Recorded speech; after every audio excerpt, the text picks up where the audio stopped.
এই বর্ষায় আপনার অ্যাডেনিয়াম গাছের ড্রেনেজ হোল যদি জ্যাম হয়ে যায় তাহলে কি করবেন? খুবই চিন্তার বিষয়।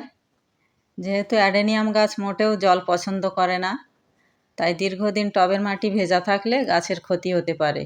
তো সেক্ষেত্রে আমরা কি করব? সেক্ষেত্রে আমরা গাছটিকে টব থেকে মাটি সমেত তুলে ফেলব।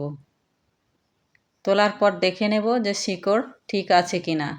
শিকড়ে যদি পচন ধরে সেক্ষেত্রে সেগুলো পরিষ্কার করে নিতে হবে। আর শিকড় যদি সুস্থ থাকে তাহলে কিছুই করার দরকার নেই। টবটিকে একটু পরিষ্কার করে নিতে হবে। গাছটিকে মাটি সমেত তুলে রেখে তারপর ড্রেনেজ হোলগুলো ক্লিয়ার করে নিচে কিছু সিন্ডার অথবা বালিচালা নুড়ি পাথর দিয়ে তার উপরে গাছটিকে বসিয়ে দেব। টবের মাটি কিছুটা শুকিয়ে গেলে তারপরেই আমরা এতে জল দেব।